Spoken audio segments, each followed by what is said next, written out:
All right, let's get to Milton in Newport News. Milton, you're on the Truth Network, the John Fredericks Radio Network, live in Washington, D.C. Milton. Good morning, John. Thanks for taking my call. I just wanted to make 2 or 3 really quick points. One, you and I have had some disagreements, but real good discussions and debates. But one thing I will say, I have the utmost respect for you because I know how much of a Trump supporter you are. And you are being crystal clear and honest about what is going on in Washington, and you're sharing that with the audience. So I really do respect you for that. You say that you tell the truth, and you certainly live up to it. The second thing that I wanted to mention is, as you know, the old Truman saying, the buck stops here. I don't think we can blame anyone for what's going on in Washington in terms of the current administration, no one except Trump, because I think it really all began to sort of unravel with him bringing in Priebus.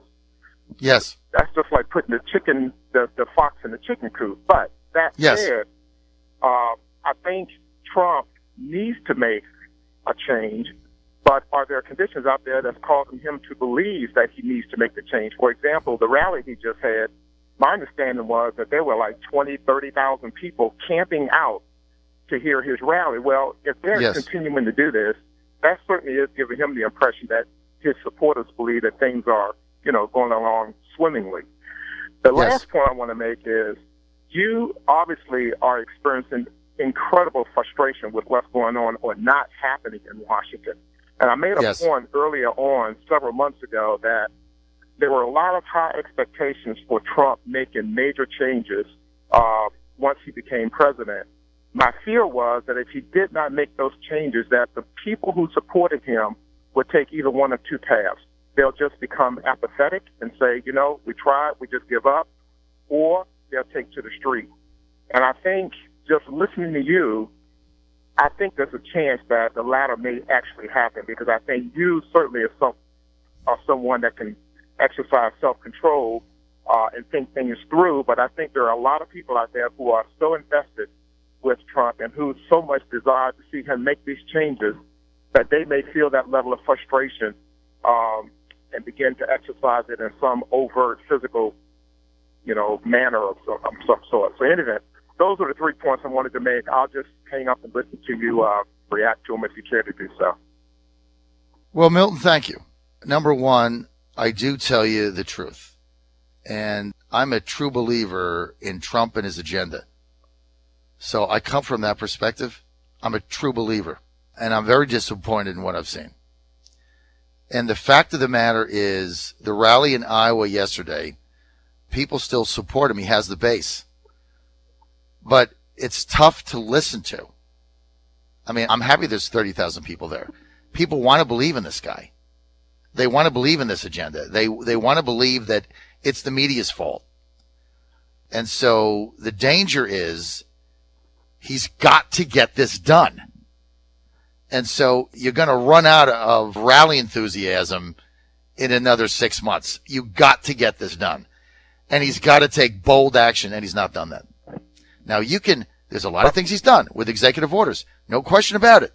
Got rid of TPP, trying to renegotiate NAFTA, trying to do the travel ban. But he needs bold action, like a total immigration ban. And he needs to clean house in that West Wing because you're getting the George Bush third term. So the rally issue yesterday is people that are not here in this town like me are still enthusiastic. That's a great thing. That means he still has some time, but the clock is running out. And that stuff is going to grind itself into the turf if you don't get action. And surrounding himself. How do you get him that sense of urgency, John, when he has huge rallies that people continue to attend? He's going to be under the impression that people are pretty happy with how things are going. So how do you get that sense of urgency to him that, hey, wait a minute, I have my supporters out there, but it may begin to wane to some degree because they aren't seeing the action that they anticipate. Milton, there is no question that the president flew back on his plane last night ecstatic with the reaction he had from that crowd in Cedar Rapids. And so it is fool's gold. That's what I said about the election in Georgia. This is fool's gold. This is short-term ice cream that's going to melt. And so how do we do this?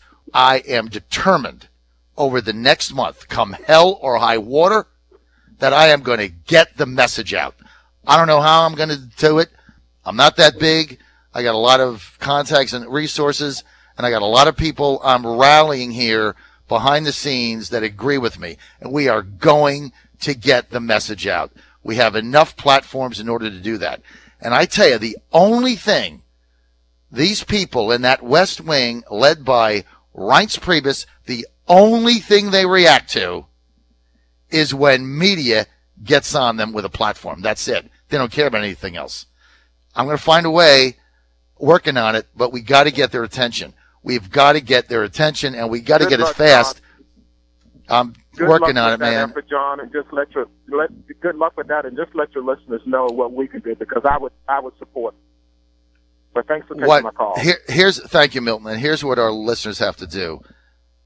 Go with me on this. You got to, because you know what? I'm going to lose stuff. You go on this, they're going to cut me out. It's going to happen. That's what they do.